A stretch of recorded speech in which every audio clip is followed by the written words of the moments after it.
and welcome. I'm just checking to see if I am live. And as always, if you can see me, please shout out so that I can say hello and acknowledge you. So, I'm continuing with the book reading of Think and Grow Rich by Napoleon Hill. And tonight we're going to talk about what he has written in chapter 8, which is decision. The mastery of procrastination, the seventh step towards riches. So we're now on the seventh step to create riches in your life. And this is all about the importance of making decisions. Now, firstly, I'd love to do a poll and I'd love to hear your answer here. Who here has ever procrastinated? Now, I like to think I'm efficient and effective and I do things all the time, but I have this, I don't know if you can see it or not, but I've got this giant jigsaw puzzle that is behind me. And that's what I do when I procrastinate. Now, I tell myself all sorts of reasons about how it's relaxing. And hubby's just telling me that it's working, that he can hear the sound, which is all very good. So hubby tells me that my jigsaw puzzle is a time waster. I like to say that it's relaxing, that it helps with my brain and my problem solving skill. There's some theories about it linking the left and right side of the brain and doing all sorts of amazing things in terms of problem solving skills. But to be honest, usually when I'm doing my jigsaw puzzle, it's because I'm procrastinating, and I'm usually procrastinating from doing something that I don't want to do, such as writing an article about something that I don't really want to write, usually a freelance writing article or something else. And it's no surprise that usually often the biggest procrastinators tend to be students who are procrastinating for doing things like writing of an exam, preparing for a presentation, or studying for an exam, because they're things often we don't want to do, we're scared of doing, there's a potentially bad outcome, so we're putting it off. And so it's all really fascinating stuff. Now, Napoleon Hill has this very long winded chapter here, and most of what's in the chapter actually has nothing to do with decision making or procrastination. He actually has a very unusual case study here, from our standards anyway, which would resonate perhaps more with his 1930s readership in America. It doesn't resonate so much with a 2020 audience in Australia. So, just that word of warning before you get into it. And that's because most of this chapter is taken up with the history of the War of Independence in the US. Now, having recently, as in earlier this year, back in February, watched that movie with Mel Gibson, what is it, The Patriot, I think, all about US guerrillas warfare people, what are they called? People who were not the traditional army in the War of Independence, and being very pro US and anti British.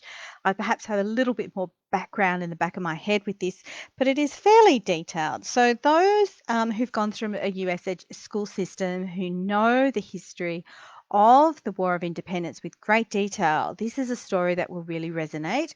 But for everyone else, it's largely a lot of facts and a lot of dates, and it doesn't make so much sense. But the basic premise of this, if you're interested, is that a number of people in that movement earlier on, and this is before the declaration was signed on July the 4th, 1776, so 4th of July. So before that, I think it's 52 people signed this important declaration, the Declaration of Independence. Before that was signed, there were a number of things that took place leading up to it in those couple of years, and it involved a number of individual people, especially Samuel Adams and John Hancock, making decisions based on courage, the decisions to forge towards this independence movement, which could easily have cost them their lives. In fact, a lot of people did stake their lives on this. So the central sorts of themes with these things are actually not so much about decision making, so much as courage, so much as masterminding, like banding together with people with like-minded thoughts, and having this conviction, this definiteness of purpose. So those are the kinds of themes. Now, I find this a bit odd with Hill. Every time he has a chapter on a particular topic, he tends to borrow from the topics that are about to come or the topics that have yet to come. Particularly, he tends to spend most of a particular chapter talking about the next chapter rather than the current chapter. And this is no exception. So, do read this chapter 8 if you like, but be prepared that most of it is based on a history lesson. But let's go back and talk then instead of the importance of reaching decisions promptly. Now, someone once said to me, it might even have been my dear dad, who's full of wisdom, that not making a decision is a decision. So not making a decision is a decision. And I'm sure we all know a boss who's like that. I've had several in my career. They don't want to make a decision because the decision's too hard. You need their approval to do something. So they keep putting it off and putting it off and putting it off and putting it off. And in the end, that is the decision. But it becomes complex and it becomes difficult. It doesn't make the decision making process easier. It just puts off them making a hard decision and sort of puts it back on other people. But it doesn't actually solve the problem. And in the end, it's actually a decision of itself. So Hill instead says that of the many people he had studied who had accumulated great fortunes, that every one of them had the habit of reaching decisions promptly and of changing these decisions slowly, if and when they were changed. People who fail to accumulate money without exception have the habit of reaching decisions, if at all, very slowly and of changing these decisions quickly and often. He then gives the example of Henry Ford, who had the reputation as being obstinate, because basically Henry Ford said, I'm going to design one car, and that's the Model T, the world's ugliest car. And even though all of his advisors said, don't do it, he said, I want this and I'm not going to change my mind. So this is actually touches on a really interesting thing, and something that as a writer and an author is something that is much to my it's something that I wrestle with all the time. You need to have this definiteness of purpose, and you need to believe in yourself, and you need to follow what you think is right. Now, of course, you need to listen to other inputs, and you need to listen to other opinions. I'm currently on a course with the Canberra Innovation Network at the moment, which is basically like a lean startup course. This morning we were talking about the concierge method, the minimum viable product method, which is all about seeking people's input and, doing a sort of like a low fidelity kind of design. So doing like a mock up of your idea and seeking lots of views on this design before you move forward, rather than just producing something like the Model T and just hoping people would buy it. So this chapter seems to be completely in reverse to, what I was doing, learning on this course this morning. So I find this all really fascinating. And I guess too, as an author, what happens often is you'll write something, you write a chapter, you write an article, and then you send it out to various people for opinion. And a lot of people will come back with an opinion, too much detail, not enough detail, include this, take out this. And it can really be overwhelming. Like, it can be overwhelming, to be honest, to the point of um, actually stymieing your creativity. Back in 2015, I was chosen to be part of an ACT Writers Centre course called Hard Copy. It was an exclusive course that had in our intake had 26 people from around Australia that were on that particular course. It was an honour to be in that course. And at the end of that process, we had a weekend where I got 10 literary agents and publishers from out Australia, some of the best in Australia, give me critique on my manuscript. So I think it was a couple of chapters and an introduction from memory. And it was very interesting. But as a result of that process, I was so stymied that I couldn't even look at my manuscript for 6 months. It was such an intense process. So when I came away from that, I actually made a decision for a while that I would go la la la la la. I wouldn't go to any kind of literary events for a while. I wouldn't read too many other books on finance for a while. I would just kind of ignore some input for a while, and I would write. And I had to do that because if I would listen to all of that input, I just would lose so much self confidence that I wouldn't have done this. Now, this isn't to say that I don't take different ideas on board, because certainly I did through the editing process, but there has to be a fine line there between being receptive and open to listening to customer input, but also having the courage of your own self-belief. And this is really what Hill talks about here, and he is more firmly in make your decision, trust your instinct, follow your own self-belief kind of camp. And he says opinions. Opinions are the cheapest commodities on earth. Everyone has a flock of opinions ready to be wished upon anyone who will accept them. If you are influenced by opinions when you reach decisions, you will not succeed in any undertaking, much less that of transmuting your own desire into money. So this is really interesting. So if you are influenced by the opinions of others, you have no desire of your own. I get where he's coming from. You have to still keep your self-belief. This is particularly hard often for a lot of women, but it is, I think, also important not to be completely obstinate and completely dog-headed, because you can lose a lot of money if you go into business and you don't listen to other people, particularly your customers. You have to really be able to observe what your customers want and to listen to them. Hello, lovely Sylvia. How are you? We're talking about Chapter 8 of Procrastination and Decision Making, and currently I've been talking a little bit about the balance between listening to opinions and feedback of others and then following your own will and not being swayed by it. So Hill then goes on and talks about close friends and relatives and their opinions of what you're doing. Now, I don't know about you, Sylvia, or others who are watching, but my close friends and family, they often think I'm nuts when I come up with a new idea. And I've learnt now to just kind of do it and just hope for the best. Because usually when I come up with something, they say, oh, that'll never make money, or, oh, how have you got time for that? Or don't be crazy, someone else is doing it. There'll be a whole range of different things. So Hill says close friends and relatives, while not meaning to do so, often handicap one through opinions and sometimes through ridicule, which is meant to be humorous. Oh, have I been the brunt of ridicule? Ha, Miss Frugal is. Everyone loves in my family to make fun of me being frugal, but it's funny because when there's contributions for things like gifts for birthdays, I'm usually the one who gives the most. And even my dad now says, you're surprisingly generous. But that's just the way it is. He also cautions people to talk too much about their ideas. So rather than sort of going, yeah, this is my greatest innovation, this is my greatest idea, and I'm going to talk about it, he says a lot of people do too much talking and too little listening. Keep your eyes and ears wide open and your mouth closed if you wish to acquire the habit of prompt decision. So he says that genuine wisdom is usually conspicuous through modesty and silence. So to be the one in the room who is listening rather than always talking. Now, this is an important thing, but I would also add that for women, we are socialized often to be the quiet one sitting in the corner at the room. And there is a great need from leadership point of view for women to be seen and heard. I compare this to the magic of thinking big approach, which is always to sit in the front row, say if there's a lecture, for instance, and ask questions loudly.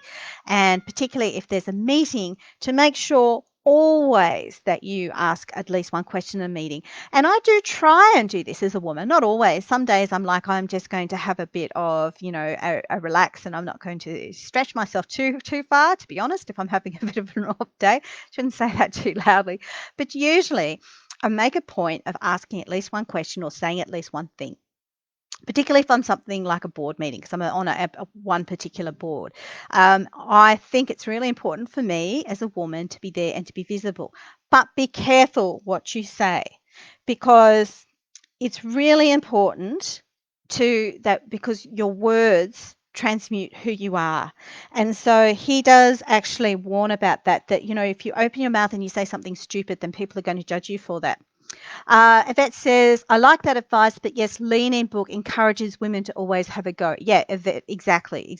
And it's important to recognize that Think and Grow Rich was written by a man for men. So he's assuming certain things such as, working hard is going to be recognized, and taking on lots of extra jobs is going to be recognized. Being silent and listening is going to be recognized. With women, it's not always the same, and it's really important to think of that gendered approach. People could just assume you're just a secretary. I mean, secretaries are important. I have to be careful what I say here.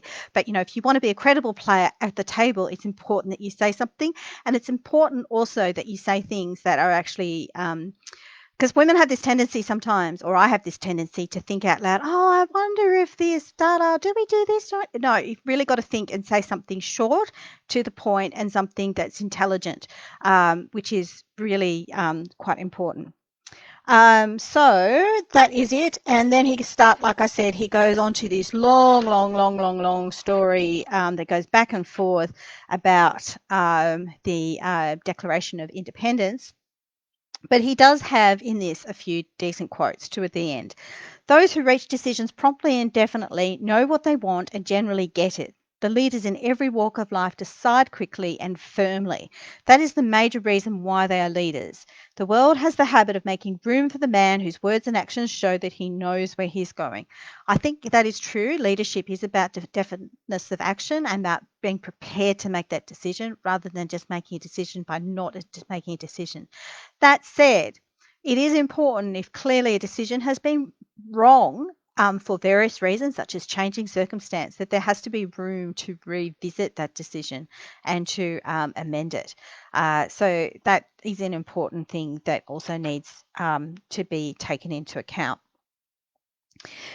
Financial independence, riches, desirable business, and professional positions are not within reach of the person who neglects or refuses to expect, to plan and demand these things, i.e., definiteness of decision. So you have to have that courage, particularly when you want to be very wealthy. You have to have that courage to make the definiteness of the decision of what you want and to go to it. So this is pretty much what he says on procrastination and making a decision. And like I said earlier, I'm a little bit disappointed because most of this chapter was taken up on discussion about the Declaration of Independence and the history that went towards that. And while it's a story of great courage, it's not really a story that I think is one about overcoming procrastination. Now, procrastination is an interesting thing. Some people say that psychologically it's not a bad thing because, I guess, from an evolutionary perspective, we didn't want to be running around and doing a whole lot of things that we were scared about, like, oh, let's go and fight a tiger. Yeah, let's just run out without preparation. So procrastination is our brain's way of saying, oh, danger, danger, danger, something unpleasant. Let's just, hang back a bit and, be a bit prepared and think it through. But what procrastination does is it holds us back. It holds us back in so many ways. And so many people I know of who are incredibly talented and brilliant and could do amazing things are often stopping from starting in launching a new venture or a side hustle or writing a book or developing a course or doing a whole range of things because they're scared. It's the same thing of students who are not writing their essay early. They're doing it because they're scared. They're scared they're not going to do it well. They're scared they're going to fail. So it's like a law of attraction thing. You're scared of something. You're scared you're not going to do it well. You're scared you're not going to do it on time. You're scared you're not going to get a good grade. So therefore, that's what you manifest. So I think it's really important to recognize that decisiveness and having a go and being willing to take those risks and to exercise some personal courage and initiative are really important traits for successful people. Notwithstanding the fact there's a little bit of gendered advice with this, it still goes for men or women, that when you know what you want to do and you're prepared to take that risk to have a go at it and you do it quickly, this is really important. I had a good discussion with April Mack before, who I know has been on here previously twice as guests on the Friday Power Up series, and she talks about how it's good to have as least a gap as possible between your initial idea and when you implement it, because you're still excited about this idea, right? You come up with an idea for a new book or, I don't know, a new side hustle, and you're still excited and you're in that glow and you haven't yet got into that talking yourself out of it self-doubt phase. So you just sort of go for it. And then when you go for it, you get some quick wins and you get some good feedback and you sort of go, oh, it's actually not as scary as I thought it was. Everyone isn't going to laugh at me. It's fine. And so I think that's really important to recognize this, that, when we're doing something new, something that's a bit that there could be some failure with it. You're not just sitting doing the same thing you've been doing every day. You're doing something a little bit different. There is that feeling of uncomfortableness. As my friend Leanne Elliott said to me recently, in a way, it's our body's way of wanting to bring us back to autopilot. So you can imagine that our body is like an automatic driving car. It's going on autopilot all the time. It's doing things a certain way. It's always used to driving in a certain direction, going somewhere else. And suddenly you take it off autopilot and you say, I'm driving now, and rather than going to the city to work every day, we're heading to Melbourne. they'll go, whoa, that's not where I want to go. Let's go back. And so you're going to feel this sort of discomfort. So just recognize that that's what you're going to be feeling, but it's really important to overcome that by doing it. And you will feel so much relief once you get started. I was procrastinating last night. No, I never procrastinate, but I was really procrastinating with writing an article that I didn't really want to write. Now, it's a long story and I won't tell you which article, but the relationship with that particular editor hasn't always been super fantastic, although sometimes it's really good and sometimes it's not. I didn't really like the topic of the article and I was scared about it because sometimes I get trolled by some people when I write certain things. And I was just feeling a bit uncomfortable about it. So I left it to the last possible minute. Like it was due at 5 o'clock. I think I started at about 7:30. So, which is not really like me because I'd actually written several others for the same publication early, right? So I had 2 due that day and I'd written about 3 of them early, but this one I was scared about, so I left it. So just to recognize that these problems, they don't go away. So the more worried you are about this article you don't want to write, this exam you don't want to prepare for, this difficult conversation you've got to have with someone, that problem isn't going to go away until you actually do that. So the best gift you can give to yourself is to get in there and do it. Now it's going to feel uncomfortable, it's going to feel weird, but you are going to feel so much better once you do that. Once you get over that hurdle, it's going to be like, whoa, what took me so long? And then you'll feel like you can accomplish anything pretty much. So that's pretty much all I'm going to say tonight in terms of chapter 8, overcoming procrastination. If anyone has any questions, feel free to ask them. But the best way to really overcome procrastination is just to follow a Nike slogan and just do it. Seriously, to take that imperfect action and get in there and start, because there's never going to be a perfect time for things to be done. There's never going to be a perfect way. You will learn by doing things, especially if it's something new. There's a theory that it takes about 10,000 hours to learn a new skill. I think the science behind that is a bit, dodgy because it obviously depends. Some languages, for instance, are easier to learn than other languages. Some levels of fitness are harder than others. But certainly, the more you do about something, the more you will learn. The first initial attempts at things are often not as good as you think, but it gets better. Thank you very much, Yvette. I really appreciate you tuning in and hope everything is well. From memory, you're in Melbourne and hope everything is getting better down there. It looks like the COVID cases are reducing. Thank you, everyone, and I look forward to hearing from those who watch on replay and in the comments whether this has helped you overcome any form of procrastination, to make a decision on something, to move forward from something, and to just keep going. Thank you very much.